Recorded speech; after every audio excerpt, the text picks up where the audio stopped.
Bonjour et bonsoir à tout le monde, amis qui a suivi Chanel Priorité Santé 100% remède naturel. Non pas moi, c'est Dr. David et nous très contents pour nous présenter aujourd'hui encore une autre plante. Saison ça yo nous passer des séries de plantes pour permettre nous bon détails sur plante pour permettre ou capable connaître chaque plante pour qui ça yo bon et pour qu'il soit utilisé chaque plante en cas de nécessité. Pas jamais oublier que ça n'a fait c'est pour aider ou c'est pour capable protéger contre toute attaque et contre toute dépense info que vous avez fait dans un moment bien donné.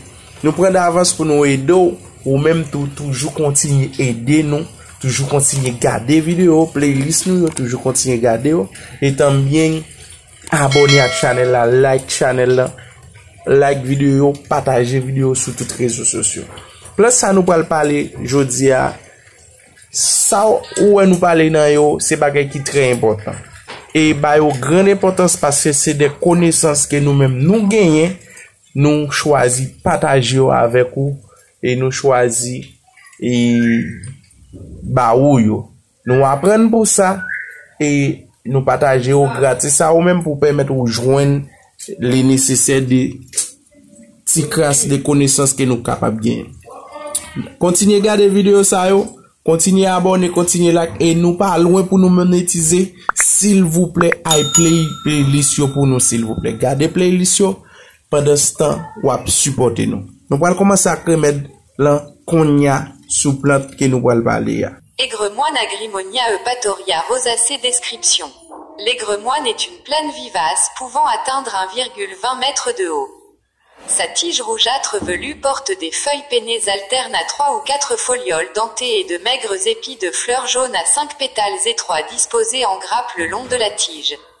Propriété médicinale. On utilise principalement les feuilles et les fleurs. Usage interne. En usage interne, l'aigremoine est utilisé pour soigner les diarrhées, les dysenteries, les hémoptysies, les coliques néphrétiques, la lithiase rénale, l'albuminurie, les pertes blanches, le diabète, l'hépatisme, l'obésité et l'asthme. Pour tout cela, vous pouvez prendre de la teinture d'aigremoine à raison de 20 gouttes 2 fois par jour.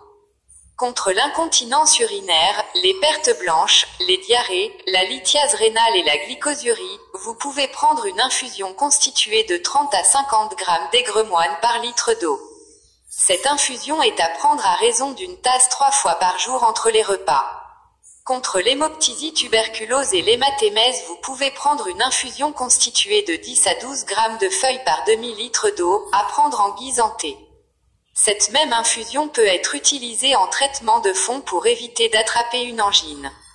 Usage externe. En usage externe, l'aigremoine est utilisé pour soigner les angines, les stomatites, les aftes, les plaies infectées ou non, les plaies atones, les entorses et les contusions. Pour tous ces maux sauf les plaies infectées, vous pouvez utiliser en gargarisme ou compresse une douce décoction constituée de 3 poignées d'aigremoine par litre d'eau à faire bouillir pendant 3 minutes. Cette décoction peut aussi être utilisée sous forme d'injection vaginale pour traiter les pertes blanches. Si vous devez appliquer des compresses de cette décoction sur une entorse ou une contusion, veillez à ce qu'elle soit chaude. Pour les ulcères de jambes et les plaies infectées, faites des lavages et des pansements avec un vin constitué de 200 g d'aigremoine sèche bouilli 5 minutes et infusé pendant 1 heure dans 1 litre de vin rouge.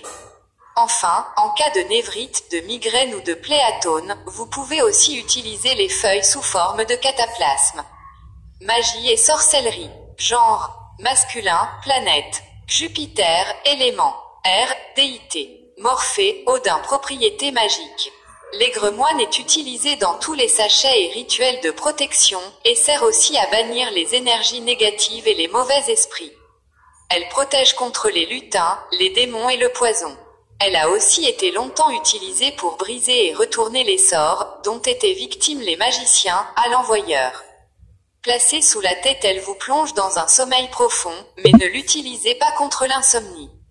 Le dormeur ne se réveillerait pas tant que l'herbe ne serait pas retirée de dessous sa tête.